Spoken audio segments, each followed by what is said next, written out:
Making the headlines tonight. National Assembly President Heng Samrin and other members of the National Assembly received the fourth dose of the COVID-19 vaccine. ASEAN Secretary-General Dato Lim Jock arrives for his official visit to Cambodia and meets with Prime Minister Hun Sen. Ukrainian security services announced cyber attack committed against government website. Tennis superstar Novak Djokovic leaves Australia after court upholds government decision to cancel his visa. And recycling artists in Cairo build mobile shelters made from tires to keep stray cats warm during the winter. This is the Daily Roundup on EAC News Channel. A very good evening to you. I'm Darshana Gauchan. National Assembly President Heng Samrin, other members of the National Assembly, and their allies received the fourth dose of the COVID-19 Pfizer vaccine at the National Assembly building, organized by the Ministry of Health and the General Secretariat of the National Assembly this Monday morning. For the occasion, he called on all citizens to get vaccinated with the booster shot and encouraged everyone to continue implementing strict health measures to prevent the spread of COVID-19, especially the new Omicron variant. EAC News reporter Straipor Kong has more. National Assembly President Heng Samrin said that even after citizens have received the third and fourth dose vaccines, please continue to implement the 3-dose and 3-dose health measures on a regular basis to prevent the spread of COVID-19 within the community again. The global social and economic stalemate brought on by the pandemic has caused hardship in people's livelihood, including in Cambodia. The National Assembly President emphasized that in order to avoid those difficulties again, everyone should get vaccinated and fully implement the recommended health measures. He said that it is only with the participation of all citizens that our families, communities, and society can overcome the threat of COVID-19. He further expressed his appreciation to the royal government for its effort to protect people's life from this deadly disease, particularly the successful implementation of the national vaccines campaign and policy, which has allowed Cambodia to reopen and begin its socio-economic recovery. The National Assembly President also extended his thanks to Cambodia's close allies and development partners for providing financial assistance, vaccines, and medical equipment during times of hardship to protect people from the effect of COVID-19. Srepor Kong, EAC News. The ASEAN Secretary-General Dato Lim Jock Hoi arrived in Cambodia on Saturday, 15th January, for an official visit that will last until Wednesday, the 19th. During their first meeting on Monday morning, Prime Minister Hun Sen has told the ASEAN Secretary-General that ASEAN has a lot of work to do in 2022 and cannot spend time thinking only about Myanmar. Minister Delegate attached to the Prime Minister, Kao Kim Hoon, told reporters after the meeting between the Prime Minister and the ASEAN Secretary-General that Prime Minister Hun Sen said that although ASEAN has a role to help its members, ASEAN still has a lot of other work to be done in 2022. He added that the Prime Minister urged ASEAN to continue to focus on their main work, which this year includes the revitalization of the ASEAN economy, the preparation of the 20th anniversary of the Declaration on the Implementation of the Parties in the South China Sea and the Asia-Pacific Initiative, membership of Timor-Leste into ASEAN, and a summit to promote economic recovery from the COVID-19 crisis, with the participation of international organizations such as the World Health Organization, the World Trade Organization, the World Bank, the Asian Development Bank, and the International Monetary Fund. The ASEAN Secretary-General expressed his support for the remarks and initiatives of Prime Minister Hun Sen and confirmed that the work assigned by him will be fruitful. Minister Kao Kim Hoon reported that the ASEAN Secretary-General said he was very happy and would like to thank Prime Minister Hun Sen for guiding all the initiatives of Cambodia as the chairman of ASEAN, and in particular in promoting the implementation of the 5-point consensus related to the situation in Myanmar. He was also quoted saying that he would try to help and think about the implementation of the mechanisms proposed by Prime Minister Hun Sen. Cambodia took over the rotating chairmanship of ASEAN on the 1st of January 2022, following in the footsteps of Brunei. After assuming chairmanship, Prime Minister Hun Sen traveled to Myanmar on 7th January to seek a ceasefire in the country, provide aid, and open the door for ASEAN special envoys to find a solution for the country's ongoing crisis. Myanmar's military leaders have thus far agreed on all these points, and Prime Minister Hun Sen has decided to let the ASEAN foreign ministers continue to do this work. The ASEAN Secretary General Dato Lim Jock Hoi is paying an official visit to the Kingdom of Cambodia from 15th to 19th January 2022 to seek ways to further strengthen cooperation and coordination between the ASEAN Secretariat and the relevant ministries of Cambodia during the Kingdom's chairmanship of ASEAN this year.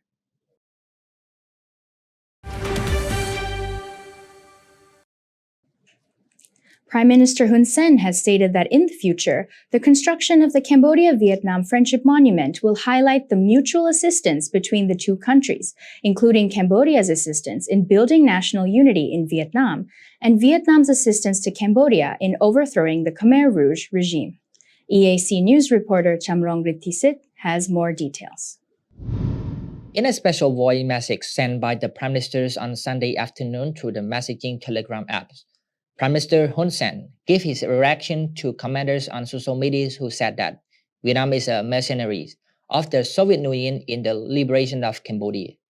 He said that he considers his statements to be a serious insult to the sacrifice of the Vietnamese volunteer soldiers who gave their lives to help Cambodia. He further stated that Vietnam and Cambodia always have been grateful to each other for national liberations of the peoples of both countries. And Vietnamese leaders also remember Cambodia's assistance in bringing Vietnam to the points of consolidation and development seen today. He continued that future plan for the construction of the Cambodia-Vietnam Memorial is to commemorate the mutual gratitude the two countries hold for each other.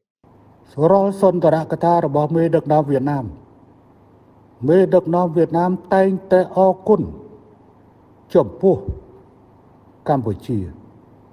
ដែលកម្ពុជាបានជួយវៀតណាមក្នុងការរំដោះភាគខាងត្បូងវៀតណាមដូច្នេះបានជាគម្រោងការរបស់អនាគតរបស់យើងនៅខាងមុខនេះស្ទូបអនុស្សាវរីយ៍ទាំងអស់ត្រូវទៅសេឲ្យមានគ្រប់លក្ខណៈគឺការកសាងស្នូបនេះសម្ដៅមើលឲ្យឃើញអំពីការដែលប្រជាជនកម្ពុជាជួយប្រជាជនវៀតណាមក្នុងការរំដោះភាគខាងត្បូងនិងឈានទៅឯកភាពជាតិនិងការអភិវឌ្ឍហើយស្នូបនេះក៏កសាងឡើងដើម្បីឲ្យឃើញអំពីការជួយរបស់វៀតណាមចំពោះកម្ពុជាជួយប្រជាជនកម្ពុជាឲ្យចេញផុតពីរបបបល្ល័ង្កពូជសាសន៍ប៉ុលពត Vietnam gained independence from France on 2 September 1945. However, due to the effects of Cold War, the country was divided into communist North Vietnam, aligned with the Soviet led by Eastern Bloc, and the South Vietnam, which aligned with the Western Bloc led by the United States. At the end of 1978, Vietnam sent volunteer troops to join the Cambodia United Front for National Salvation to overthrow the Khmer Rouge genocide regime, enabling Cambodia to guarantee its people the right to life and begin the journeys of national development that continue until this day. Chamrong Rithisit, EAC News. Prime Minister Hun Sen commemorated the history of the arrest and death of two former prime ministers during the time of the People's Republic of Kampuchea on Sunday through a voice message he sent through the messaging app Telegram. In the voice message, he confirmed that former Prime Minister Paen Sovan was arrested for treason and disunity, while former Prime Minister Chan Si died of leukemia and not because of a competition between Vietnam and the Soviet Union on human appointment. The Prime Minister's confirmation came after he saw a commentator on social media describe the history of these two former prime ministers differently from what he had experienced in person. Through a voice message sent via Telegram, the Prime Minister recalled the history of the National Salvation Movement of the Kampuchea or Khmer United Front for National Salvation that came from 5 forces, which included the 4 sides of Hem Samrin, Prime Minister Hun Sen, Bun May, and Chia Sot. These four groups came together to form a conference to organize the Khmer People's National Liberation Front based on the armed forces of the Cambodian National Salvation Army, which Prime Minister Hun Sen built on 2nd December 1978. The Prime Minister added that after overthrowing the Khmer Rouge regime and taking back Phnom Penh on 7th January 1979, an interim government was formed the next day, which was called the Cambodian People's Revolutionary Council. Later in 1981, the party convened its 4th National Congress to elect a new government, electing Phan Sovan as Prime Minister. But due to actions of treason and disunity, the party was forced to arrest him and send him to Vietnam. Chan Si, the Minister of Defense at the time, was then appointed as the next Prime Minister. Prime Minister Hun Sen stated that the main reason Phan Sovan was arrested was because he ordered a search of the houses of Chia Sim and Heng Samrin, also tried to search the house of Prime Minister Hun Sen, arrested some leaders who had traveled to visit their families, and caused some to flee back into the jungle to rejoin the Khmer Rouge. Prime Minister Hun Sen reiterated that Phan Sovan wanted to consolidate too much power as the Prime Minister, the party's Secretary General, and also demanded more control of the Ministry of Defense. He said that on November 28, 1981, Phan Sovan summoned the four key leaders, Chia Sim, Heng Samrin, Hun Sen, and Sai Phu Tong, to a meeting to remove Keo Chenda from his position as the Minister of Industry and to replace him with Chan Si, the then Minister of National Defense, while Phan Sovan himself demanded control over the Ministry of National Defense. នេះជាផែនការតែប៉ែនសវណ្ណបានត្រៀមរៀបចំដើម្បីដណ្ដើមយកការកាន់កាប់កម្លាំងយោធាបន្ថែមខ្ញុំចាប់ផ្ដើមនិយាយខ្ញុំបានជំទាស់ជាមួយប៉ែនសវណ្ណតាមរបៀបថាខ្ញុំយល់ស្របឲ្យបងកែវចិន្តាទៅធ្វើជាលេខាបកក្រុមតែមួយគត់ដោយមិនចាំបាច់កាន់តំណែងរដ្ឋមន្ត្រីឧស្សាហកម្មបន្ថែមទេប៉ុន្តែក៏គ្មានការចាំបាច់ដើម្បីនឹងយករដ្ឋមន្ត្រីការពារជាតិទៅធ្វើជារដ្ឋមន្ត្រីឧស្សាហកម្មដែរយើងរកអ្នកផ្សេងដើម្បីនឹងទៅធ្វើការកាន់នៅទីនោះតែម្ដងទៅការកាន់តំណែងនោះតែម្ដងទៅហើយខ្ញុំប្រាប់ទៅប៉ែនសវណ្ណថាសូមឲ្យមានការប្រយ័ត្នក្នុងការដូររដ្ឋមន្ត្រី3រូបទី1រដ្ឋមន្ត្រីការពារជាតិទី2រដ្ឋមន្ត្រីការបរទេសទី3រដ្ឋមន្ត្រីមហាផ្ទៃត្រូវប្រយ័ត្នប្រយែងក្នុងការដោះដូររដ្ឋមន្ត្រីទាំង3នេះតែមានការប្រុងប្រយ័ត្នប៉ែនសវណ្ណមានការថ្នាក់ថ្នាក់ជាមួយខ្ញុំរហូតទៅដល់និយាយថាបើគ្មានអ្នកណាទៅធ្វើរដ្ឋមន្ត្រីឧស្សាហកម្មទេខ្ញុំនឹងទៅខ្លួនឯងពេលនោះខ្ញុំផ្ចាញ់ផ្ចាលបន្ថែមថាល្អហើយបើសិនបើបងឯងទៅធ្វើជារដ្ឋមន្ត្រីក្រសួងឧស្សាហកម្មខ្លួនឯងគឺធ្វើឲ្យឧស្សាហកម្មមានការរីកចម្រើនហើយអញ្ចឹងសូមអញ្ជើញទៅ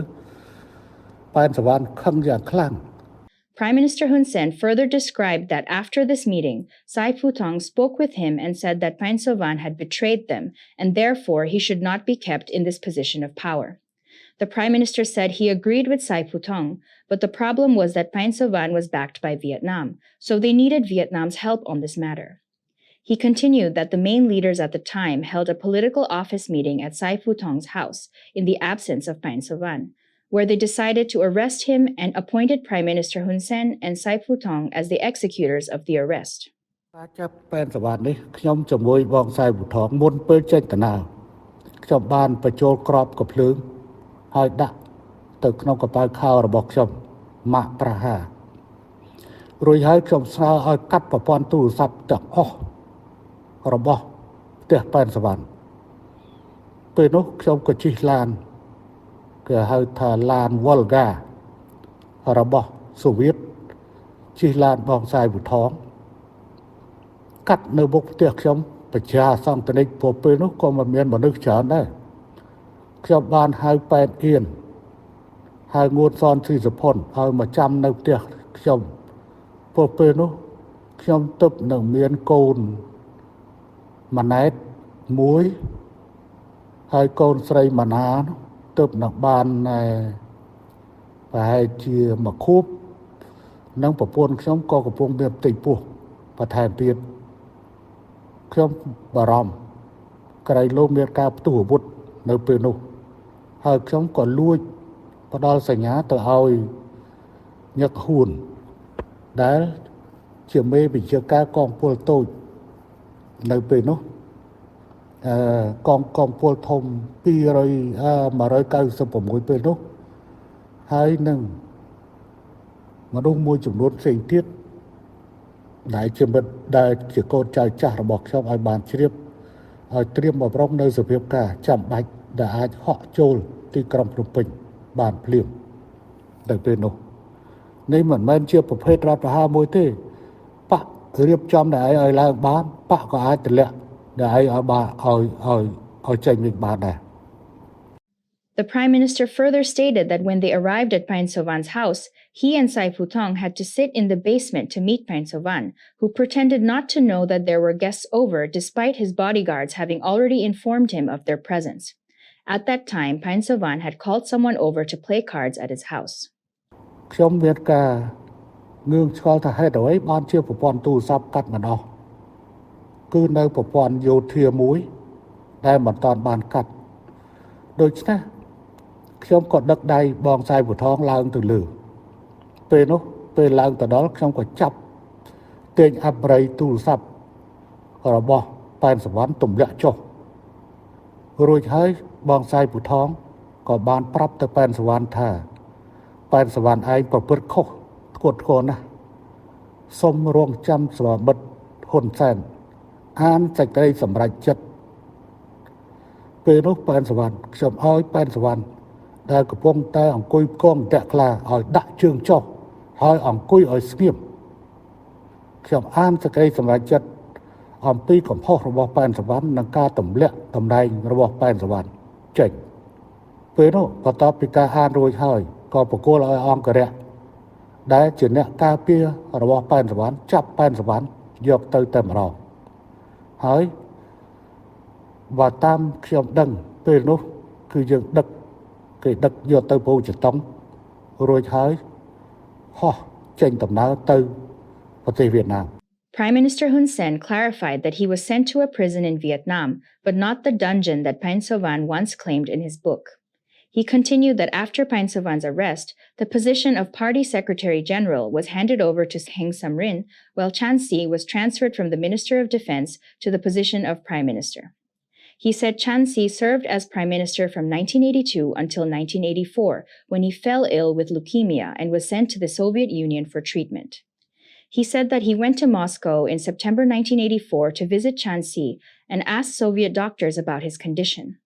The doctors informed him that Chan Si's cancer had already reached a critical stage and his death could only be delayed and not prevented. During this time, the Phnom Penh government sent a letter to the Cambodian embassy in the Soviet Union announcing the appointment of Prime Minister Hun Sen as the acting chairman of the Council of Ministers in Chan Si's absence. Chan Si eventually died in December 1984, and his body was brought back to Cambodia for funeral processions, with Prime Minister Hun Sen acting as the chairman of the festival committee. Prime Minister Hun Sen was then officially elected by the National Assembly to be the new Prime Minister of Cambodia on January 14, 1985. Prime Minister Hun Sen stressed that the arrest and appointment of leaders in the ranks of the Cambodian government were purely internal affairs and not as a result of any external competition between Vietnam and the Soviet Union on the appointment of people in Cambodia.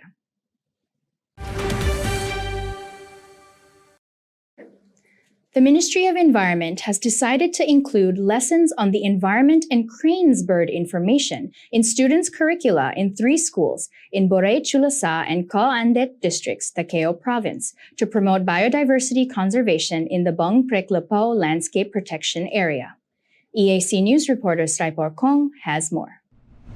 During the visit of the delegation of the Ministry of Environment to find out about the progress of the wetland conservation project of Bang Preklapao Landscape Protection Area on Sunday, 16 January, The spokesman of the Ministry of Environment, Mr. Nate Pietra, has confirmed that the ministry is currently implementing four important activities: biodiversity conservation, community improvement, education, advertising, outreach, and research. For outreach education, the ministry has included education program on environmental issue and cranes bird information in the curriculum of three target schools: Sangkom Minchai Primary School, Kadolchom Primary School, and Banpiekli Primary School to raise student awareness of the importance of biodiversity,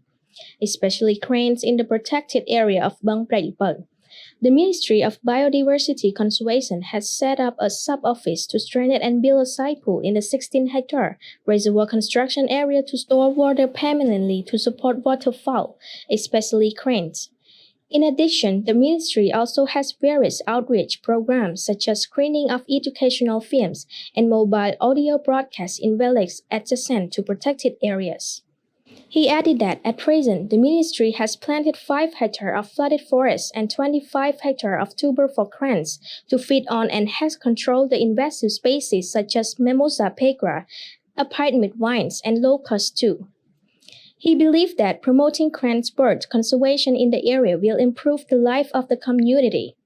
Bang Praipal Landscape Protected Area covers an area of 18,305 hectares and is rich in biodiversity, including 132 species of birds, 138 species of fish, and 30 species of aquatic plants. Recent research has shown that biodiversity is on the rise in this area, especially the snail population, which has grown to 1,000 and has no less than 2,186 nests. Many more, such as prey-vane birds and large cucumbers. Srepokong, EAC News.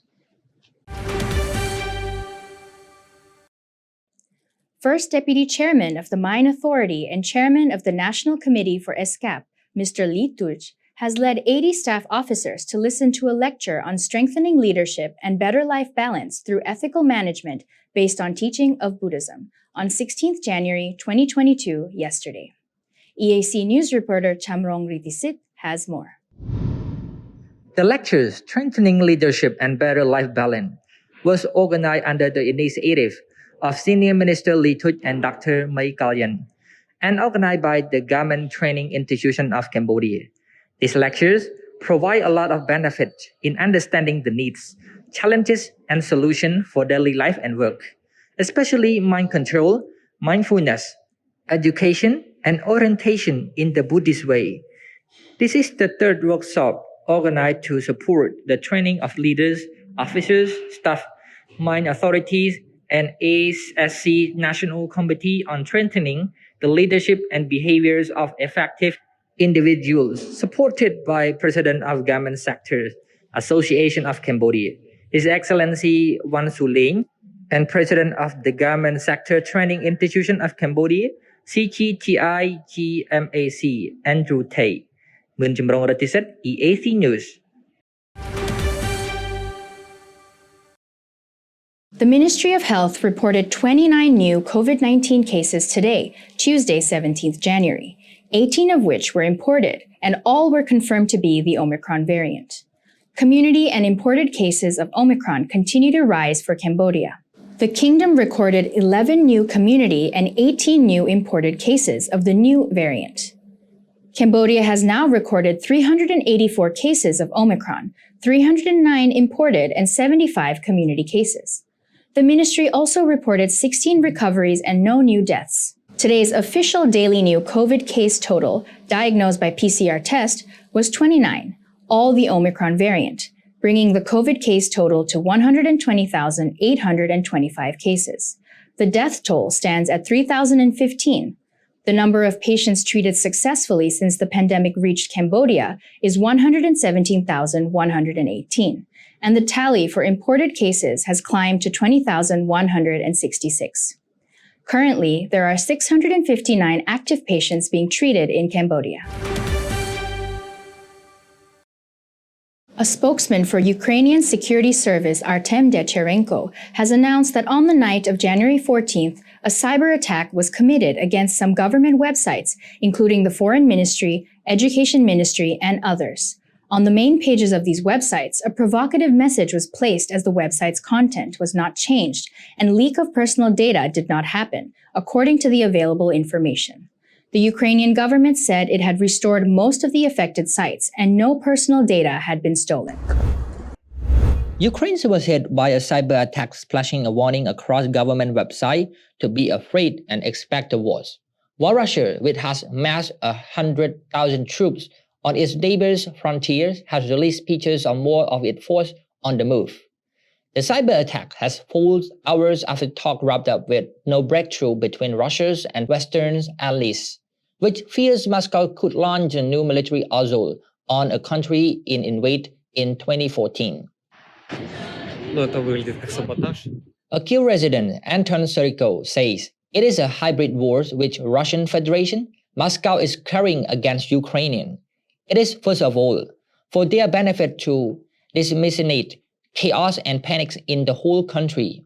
It's a clear sabotage in the current unstable time for the relation between Ukraine and its neighbor in the east. It can be a message, I think, or it is a clear sign of instability of the relation. But there are also those people saying that the cyber attack is positive because it reminds people that they lived during wartime, that Russia is an enemy who would kill us physically. That is why we must always remember it and we must be ready to drown Russian, be it blood, so that they will know their place on their territory, but not Ukrainian. Ukrainian spokesperson for Ukrainian Security Service, Artem Denyarenko, say, to prevent the attacks from spreading over other websites and to localize the technical problem, we suspended the work of some other government websites. Security Service of Ukrainians and Service of Special Communications, together with other state bodies, are investigating the incident and collecting digital evidence. The works of most of the affected websites has been already restored, while others will become available in the nearest future. Kyiv has said President Volodymyr Zelensky had proposed a three-way meeting with the leaders of Russia and the United States. Zelensky's chief of staff, Andriy Yermak, said the life and death of his country hung in the balance. Russia denied plan to attack Ukraine but say it could take unspecified military action unless it demands a met, including a promise by the NATO alliance never to admit Kyiv. Ukrainian official was investigating a huge cyber attack which they said hit around 70 internet sites of government bodies including the Ministry of Foreign Affairs, Cabinet of Ministers, and Security and Defense Council. Though they avoided directly accusing Moscow, they made clear they suspected Russia.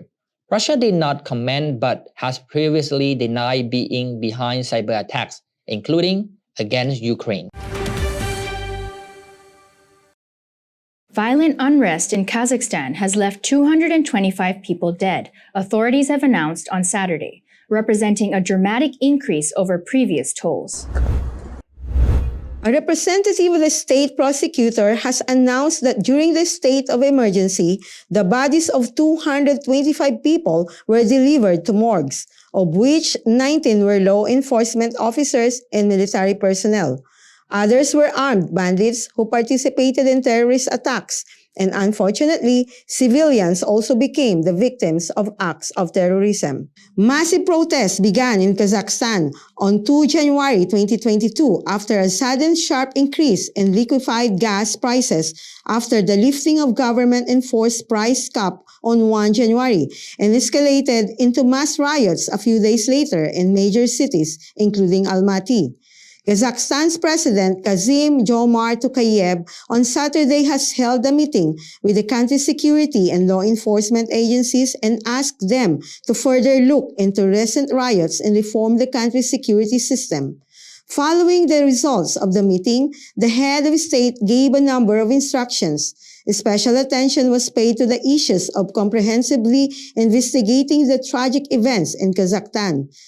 in particular in Almaty, establishing the exact number of those killed among civilians, developing a new regulatory framework, and coordinating the actions of security, defense, and law enforcement agencies in critical situations, the Presidential Press Office said in a statement. The president has declared a state of emergency last week over the mass protesting. As of Saturday afternoon, the state of emergency was lifted in 10 out of 17 regions as the situation becomes still.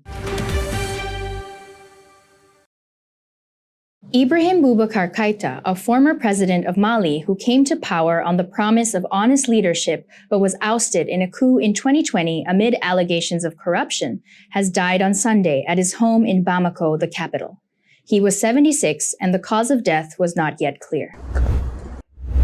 The former Malian president's death was confirmed on Twitter by his former Minister of Foreign Affairs, Abdoulaye Diop, and by the United Nations peacekeeping mission in Mali. The cause was not made public, but Mr. Keïta had for years sought medical treatment in the United Arab Emirates and was hospitalized in September shortly after being overthrown. Mr. Keïta, popularly known by the initials IBK, was president from 2013 to 2020, one of the most turbulent periods in Mali's recent history. Coups bookended his tenure. One in 2012 precipitated a crisis that led to his winning an election in a landslide, and another in August 2020 brought his arrest by armed soldiers who forced him to resign on television, later releasing him. Mr. Keïta was elected in 2013 with a mandate to stem the country's many crises, but during his tenure, they escalated. Insecurity has spiraled higher in Mali, a diverse, landlocked West African country known for its ancient manuscripts and evocative music. His rise in 2013 followed a crisis in which coup leaders overthrew the government, then rebels seized Mali's northern cities. Islamist extremists piggybacked on the chaos, imposing Sharia law in those cities, Timbuktu, Gao, and Kidal. A military intervention by France, Mali's former colonial ruler, initially rooted the extremists from their northern strongholds, but since then insecurity has spread across the region. When he became president, many Malians saw Mr. Keïta, who had served as prime minister in the 1990s, as an honest man who could lead Mali out of the complex crisis. But his reputation became tainted by allegations of corruption and nepotism, and the months leading to his overthrow were marked by burgeoning protests over a parliamentary election he was accused of stealing by installing his preferred candidates. It was perhaps his son, Karim Keïta, who attracted the most resentment. When the president was overthrown, people broke into his son's luxury home in Bamako, looting it and photographing themselves swimming in his pool. Malians greeted the coup plotters as heroes. Mr. Keïta had come to be seen as both a beneficiary and proponent of foreign interests, particularly those of France.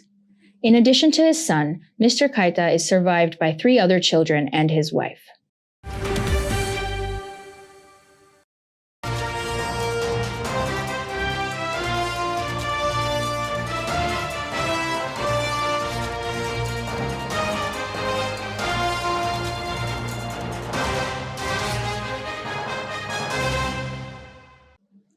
Now for a look at news making international headlines this Monday, 17th January.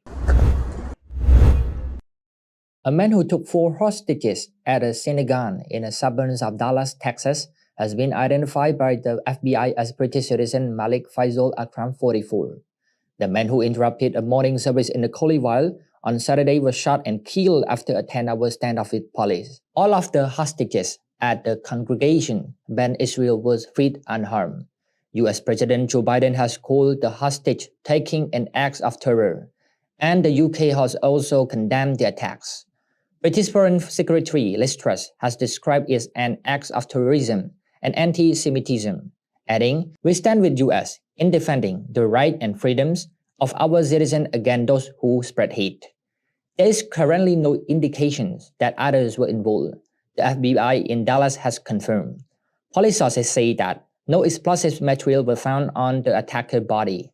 A brother of Malik Faisal Akram has issued a statement apologizing to the victims and saying he had been suffering from mental health issues. Negotiators have spent hours talking to the assailants during the standoff. Among the hostages was the synagogue rabbi. One was released after 6 hours, with the other 3 being led to safety by police several hours later. The incident began at around 11 local time when police were called to the synagogue. People were evacuated from the area shortly after. The attacker has gained initial access to the synagogue during the service by claiming to be a homeless man. Somalia's government spokesperson was wounded on Sunday, 16th January, in an explosion at a road junction set off by a suicide bomber in the capital Mogadishu, police and the National News Agency have reported.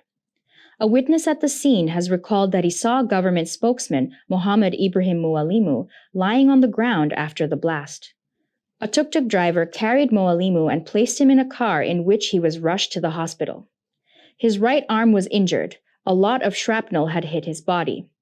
At the scene of the blast, the remains of the suicide bomber were scattered on the ground close to Mualimu's four-wheel drive vehicle, with his back windows blown off. The Al-Qaeda-linked Islamist militant group Al-Shabaab, in comments on its Al-Andalus radio station, has claimed responsibility for the attack on Mualimu, who was reported to be in a stable condition in hospital. Prime Minister Mohammed Hussein Roble, where Mualimu works, has called the bombing an odious terrorist attack. Nasra Bashir Ali, state media special correspondent in Roble's office, says that the bomber has actually targeted Mualimu as he was passing in his vehicle, and fortunately that his injuries were not life-threatening. Al-Shabaab frequently carries out gun and bomb attacks on Somali security and government targets, but also on civilians. It aims to topple the UN-backed central government and impose its own harsh interpretation of Islamic law. It also carries out attacks on African Union peacekeeping troops.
EAC News' audience is growing. Our YouTube channel has over 150,000 verified subscribers. To mark the milestone, we've received the Silver Creator Award from YouTube. It's given to channels with over 100,000 subscribers. YouTube CEO Susan Wojcicki says the award celebrates EAC News' hard work and incredible achievement. She says we brought a unique voice and style to the world, but have also created valuable connections and built a community along the way.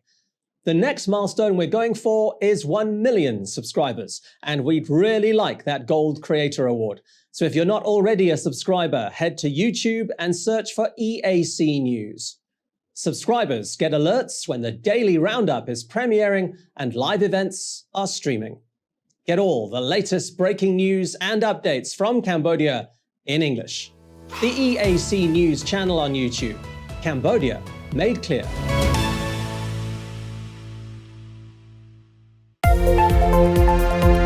If it's happening and you need to know about it, you'll get it all right here. EAC News brings you updates and breaking news in English across all of our platforms and channels. The EAC News app, YouTube, Facebook, Telegram, Twitter, and our website www.eacnews.asia. Join me, Andrew Barnes-Roberts, and the rest of the EAC News team every day on your favorite channels. EAC News, Cambodia made clear. Real Madrid wins Spanish Super Cup after goals from Luka Modric and Karim Benzema earn a 2-0 win over Athletic Bilbao on Sunday, January 16th. It's Real Madrid's first trophy of the season. Madrid have lifted the 2021-2022 Spanish Super Cup, defeating Athletic Club 2-0 in the final courtesy of Luka Modric, wonder strike, a Karim Benzema penalty, and a Thibaut Courtois penalty save. Real has taken the lead in the 38th minute after Rodrigo has sprinted past two defenders before passing to Modric, who rifled the shot into the back of the net. Benzema has extended their lead in the second half with a penalty after the video assistant referee has spotted the handball from Yerry Alvarez inside the area. Real was reduced to 10 men 3 minutes from time after Eder Militao was sent off for a goal line head ball. Real goalkeeper Thibaut Courtois then has brilliantly stopped Raul Garcia's penalty kick with his left foot in the dying seconds. 3 weeks and a handful of hours before the opening ceremony of the Beijing Winter Games, the IOC officials from the International Olympic Committee have finished their first round of inspections of the venues for the Beijing 2022 Olympic Winter Games on Saturday. The first impression is extremely positive, and the site's exceptional according to IOC officials. So far, so good, and even a little better than good. Competition venues as well as major non-competition venues in downtown Beijing, the capital's northwest, Yangqing district, and Yakwaku in neighboring Hebei province were under examination with their permanent and temporary facilities being reviewed. During their inspection, IOC officials have praised the 18 newly added accessible seats in the capital indoor stadium as well as the heating area set up in the Shukwang Big Air venue. They thought that remarkable progress has been made in the construction and integration of stadiums and facilities for the upcoming Winter Olympics, which is not only in a fast speed, but also with high quality. Meanwhile, they also brought forward some suggestions on revision. After adjustments are made, permanent and temporary facilities of the venues will be reconfirmed as they are set to be put into operation during the Winter Olympics. Now for a look at how the weather will be playing out tomorrow.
Finally, a recycling enthusiast in Cairo, artist and founder of Mobikia Company, manufactures mobile shelters from upcycled tires to keep stray cats warm during winter.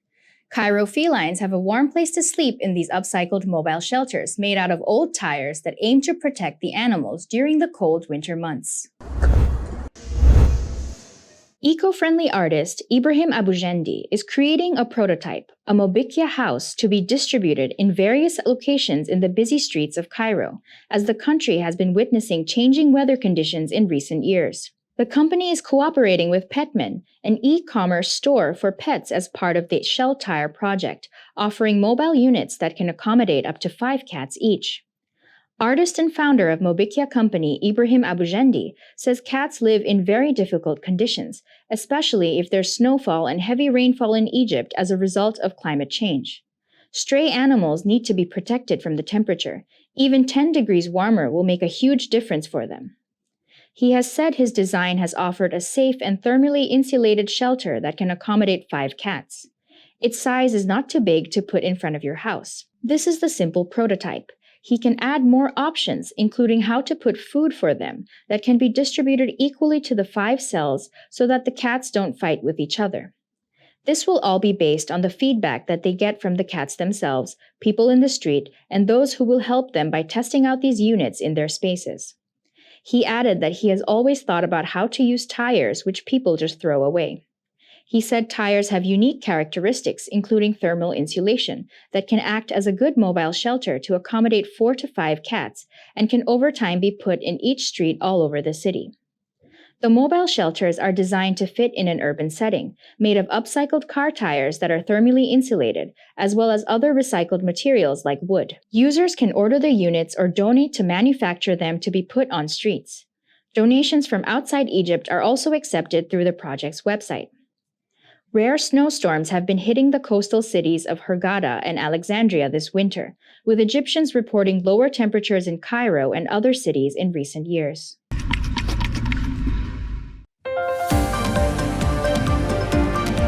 Thank you for watching the Daily Roundup on EAC News Channel.